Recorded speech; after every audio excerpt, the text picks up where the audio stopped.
नमस्कार, welcome to the channel. और कैसी कट रही है आप लोगों की जिंदगी। उम्मीद करती हूँ खट्टे मीठे स्वाद के साथ आप सभी लोगों की जिंदगी अच्छे से गुजर रही होगी। स्वाद का जिक्र हो और किचन की बात ना हो, ऐसा तो हो नहीं सकता। आज के एपिसोड में मैं कुछ गलतियों के बारे में बात करूंगी जिन्हें आप अपना किचन डिजाइन करते वक्त या उसे रेनोवेट करते वक्त अवॉइड कर सकती हैं। वैसे इस किचन को डिजाइन करते वक्त मैंने ज्यादा माथापच्ची नहीं की थी, बस मैं बहुत क्लियर थी कि मुझे एक सिंपल सा मॉड्यूलर किचन चाहिए। लेकिन आज जब मेरे फ्रेंड्स घर पर आते हैं और किचन में छोटी छोटी सी चीजों को नोटिस करके उसे अप्रिशिएट करते हैं, तब लगता है शायद जाने अनजाने हमने कुछ अच्छा ही डिजाइन कर लिया है। लेकिन हाँ, मुझे अपने इस पूरे किचन में एक खामी नजर आती है। वो कौन सी खामी है, वो कौन सी गलती है, वो कौन सी चूक हो गई हमसे, वो मैं वीडियो के दौरान आप सभी को बताऊंगी। तो वीडियो को अंत तक जरूर देखिएगा और अगर आप मेरे चैनल पे नए हैं तो इसे सब्सक्राइब जरूर कर लीजिए। और आपके क्या आइडियाज हैं, आपके क्या ओपिनियन हैं, वो जरूर कमेंट सेक्शन में लिखकर बताइएगा। मुझे पढ़कर बहुत अच्छा लगता है। तो चलिए शुरू करती हूँ। सबसे पहले बात करूंगी दीवारों की। किचन की दीवारों पर अपनी हाइट तक टाइल्स लगवाने से दीवारें गंदी नहीं होती हैं। खास तौर पे जो दीवार आने जाने के रास्ते में पड़ती है या फिर किचन सिंक के पास वाली दीवार, क्योंकि किचन की दीवारों पे दाग धब्बे लगना स्वाभाविक है और टाइल्स को साफ करना इजी होता है। बस कोई भी डिटर्जेंट और स्क्रब से उसे अच्छे से रगड़ दीजिए और वो साफ हो जाता है। सारी चिकनाई या फिर दाग धब्बे बहुत ही आसानी से निकल जाते हैं। और अगर एरिया बड़ा हो जैसे कि ये दीवार, तो उसे मैं कभी कभी इस तरीके से धो भी देती हूँ जिससे कि बहुत आसानी से दाग धब्बे या फिर चिकनाई निकल जाती हैं। और नीचे कपड़ा बिछाकर करने से किचन में पानी फैलता नहीं है और उसे बहुत आसानी से समेट सकते हैं। और ये देखिए, दीवारें बिल्कुल साफ हो गई, ज़्यादा समय भी नहीं लगा। और ख़ास तौर पे मैं कहूँगी कि गैस स्टोव के पीछे वाली दीवार पे तो टाइल्स ही लगाना चाहिए, ना कि वॉलपेपर। हाँ, शुरू में थोड़ा सा खर्चा ज़्यादा लगता है लेकिन ज़िंदगी भर के लिए आराम हो जाता है। उसे साफ करने का कोई हेडेक नहीं रहता है। और अगर दीवारें साफ रहती हैं तो वो जगह ऑटोमेटिकली साफ दिखता है। दूसरी बात ये कि किचन में कोई भी तार वायर एक्सपोज नहीं रखना चाहिए। उन पर जमी धूल और चिकनाई को साफ करना बिल्कुल असंभव सा होता है। इसे इस तरह के केसिंग के अंदर रखने से किचन को एक नीट एंड क्लीन लुक मिलता है। तीसरी बात, जितना हो सके सीलिंग तक कैबिनेट अवॉइड करें। हमें ऐसा लगता है कि जितना ज़्यादा कैबिनेट उतना ज़्यादा स्टोरेज की जगह मिलेगी, लेकिन एक्सपीरियंस से कह रही हूँ कि ऐसा नहीं है। क्योंकि ऊपर के कैबिनेट्स में स्टोरेज तो हो जाती है मगर यूजेज नहीं, क्योंकि हर बार स्टूल लगाकर ऊपर से चीज़ें निकालना और रखना कन्वीनियंट नहीं होता। मैं आपको सीलिंग तक के कैबिनेट दिखाती हूँ जिसे मैं शायद ही यूज़ कर पाती हूँ। इसमें मैं छोटे छोटे कोई भी सामान नहीं रखती हूँ।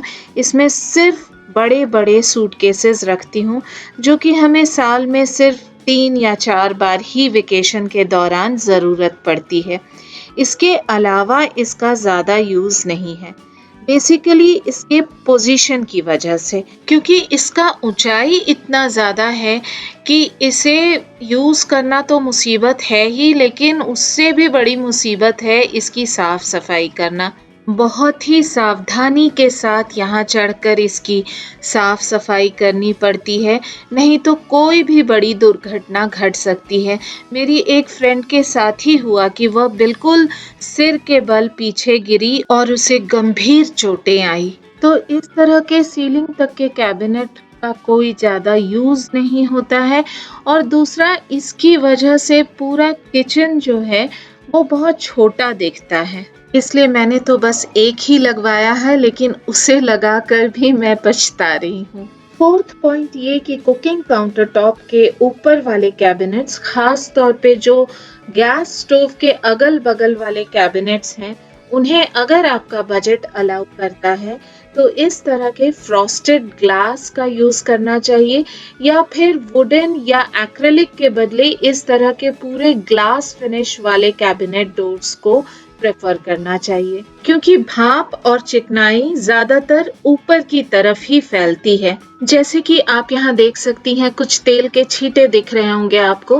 वैसे कैमरा में उतना क्लियरली तो नजर नहीं आ रहा है, लेकिन चूंकि मैं यहीं से पकड़कर इसे खोलती बंद करती हूँ तो उंगलियों के भी काफी निशान यहाँ पड़ जाते हैं, जो कि कोलिन की मदद से बहुत इजीली तुरंत साफ हो जाते हैं, क्योंकि ग्लास सरफेस होने की वजह से यहाँ चिकनाई जमती नहीं है और इसलिए इसे साफ करने में ज्यादा मेहनत या समय नहीं लगता है।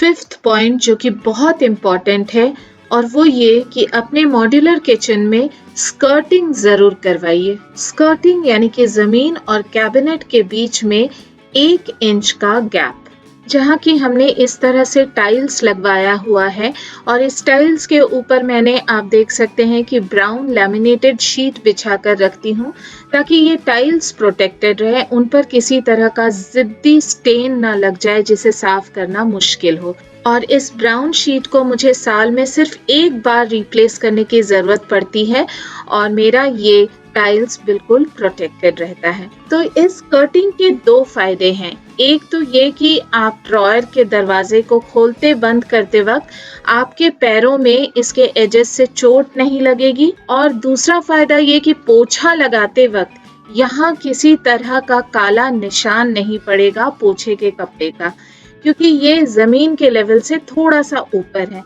तो इस वजह से भी नीचे का जो पोर्शन है कैबिनेट का, वो भी हमेशा साफ रहेगा, वहाँ किसी तरह का काला दाग नजर नहीं आएगा। अलग अलग लोगों की अलग अलग धारणा होती है।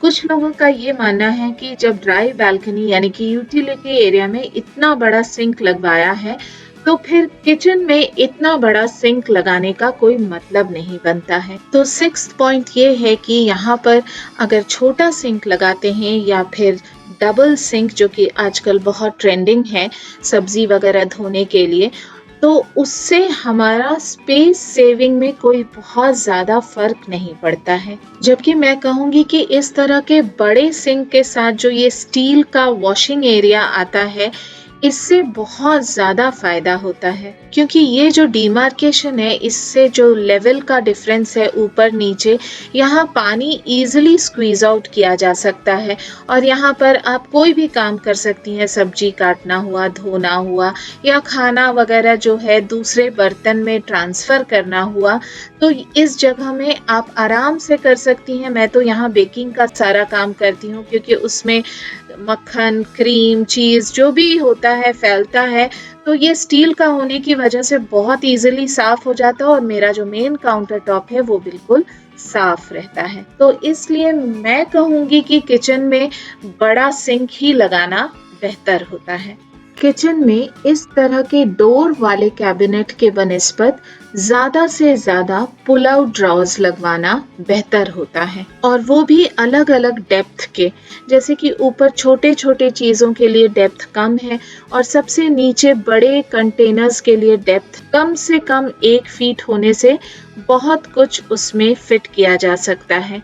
और इस तरह के drawer with in a drawer भी बहुत यूजफुल होता है, ताकि आप 2 सेपरेट कैटेगरी को यहाँ एकोमोडेट कर सकती हैं। जैसे कि नीचे मैंने ऑयल रखा है और ऊपर वाले में स्नैक्स रखा है, और इतना डीप होने की वजह से आप इनमें किचन अप्लायंसेस को भी बड़े आराम से रख सकती हैं। जितना ज़्यादा आप पुल आउट ड्रॉर्स रख सकती हैं वो बहुत हेल्पफुल होता है, क्योंकि इसमें आप बहुत कुछ स्टैक करके भी रख सकती हैं, यानी कि एक के ऊपर एक इस तरह से। इसमें ये देखिए मैंने इतने बड़े से कंटेनर को भी रखा है स्टैक करके, फिर भी ये आराम से बंद हो जा रहा है। 8th पॉइंट है वाटर प्यूरिफायर इंस्टॉलेशन किचन में। तो इस तरह से कैबिनेट के अंदर ही हमने वाटर प्योरीफायर इंस्टॉल करवाया है, ताकि बाहर से ना तो कोई पाइप ना कोई वायर वगैरह नजर आता है। इसका डिटेल वीडियो मैंने ऑलरेडी अपने चैनल पे अपलोड किया हुआ है, आप अगर इंटरेस्टेड हो तो चेक कर सकती हैं, लिंक डिस्क्रिप्शन बॉक्स में मिल जाएगा। और एक बात यहाँ क्लियर करना चाहूँगी कि ये हमारा आरओ वाटर प्योरीफायर नहीं है, ये बिल्कुल सिंपल वाटर प्योरीफायर है जिसे हम सालों से यूज करते आ रहे हैं and touch wood without any health issues. Guarantee के साथ तो नहीं कह सकती, लेकिन शायद इसी वाटर प्योरीफायर की वजह से हमारा इम्यूनिटी सिस्टम कुछ हद तक स्ट्रॉन्ग है। 9th पॉइंट है हॉब टॉप। इस तरह के गैस स्टोव के बनिस्बत आजकल हॉब टॉप बहुत पॉपुलर है। वो देखने में बहुत सुंदर लगता है क्योंकि वो काउंटर टॉप के बिल्कुल लेवल में रहता है, लेकिन मैं हॉब टॉप के पक्ष में नहीं हूँ, इसलिए पर्सनल एक्सपीरियंस से तो नहीं, लेकिन जितना भी यूट्यूब पर वीडियोस देखा है उनमें बहुत सारी महिलाएं हॉब टॉप से बहुत ज़्यादा दुखी हैं, क्योंकि हॉब टॉप पे अगर मान लीजिए दूध उफन जाता है या चावल का पानी गिर जाता है तो उसे नीचे से साफ करने में बहुत दिक्कत पेश आती है, जबकि इस स्टोव को इस तरह से उठाकर नीचे बहुत ही आसानी से साफ किया जा सकता है। और एक बात ये कि 4 बर्नर वाले गैस स्टोव के बनिस्बत इस तरह के 3 बर्नर वाले गैस स्टोव बेहतर होते हैं, उन पर काम करना आसान होता है, क्योंकि अगर 4 बर्नर हैं तो चारों पर अगर आप कुछ बर्तन चढ़ाती हैं तो उन्हें चलाने में या उतारने रखने में कठिनाई पेश आती है, जबकि 3 बर्नर सफिशिएंट होते हैं काम को जल्दी निपटाने के लिए। And last but not the least 10th point है ये चिमनी इंस्टॉलेशन। इसी गलती के बारे में मैं आपसे शुरुआत में कह रही थी कि ये एक गलती हमसे हो गई कि इसका हाइट मैंने अपनी हाइट के बराबर का रखा है, तो इसलिए जब भी यहाँ गैस स्टोव पर मेरे हस्बैंड या फिर मेरा बेटा कुछ थोड़ा बहुत बनाने के लिए आते हैं तो उन्हें बहुत केयरफुल रहना पड़ता है, नहीं तो उनके सर में चोट लग सकती है। तो ये कहूँगी कि जब भी किचन में चिमनी लगवाएं तो आपके घर में जो सबसे टॉल मेंबर है उसकी हाइट के हिसाब से चिमनी लगवाएं। तो अगर आप नया किचन डिजाइन करना चाह रही हैं या फिर रेनोवेट करने के बारे में सोच रही हैं तो इन सारे पॉइंट्स को जरूर ध्यान में रखिएगा और अपनी सुविधा के हिसाब से, अपनी ज़रूरतों के हिसाब से किचन डिज़ाइन कीजिएगा और उसे यूज़र फ्रेंडली बनाइएगा। तो उम्मीद करती हूँ आज के सारे पॉइंट्स आपको यूज़फुल, हेल्पफुल लगे होंगे। अगर ऐसा है तो इसे एक लाइक ज़रूर दे दीजिएगा और नीचे दिए गए बेल आइकन को क्लिक करने से मेरे नए वीडियो की जानकारी आपको तुरंत मिल जाया करेगी। और आप मुझे फेसबुक और इंस्टाग्राम पे भी फॉलो कर सकते हैं, वहाँ आपको बहुत सारी इंटरेस्टिंग क्लिपिंग्स देखने को मिलेंगी। तो आज के लिए बस इतना ही, मिलती हूँ अगले एपिसोड में एक नए कंटेंट के साथ। तब तक के लिए बाय बाय।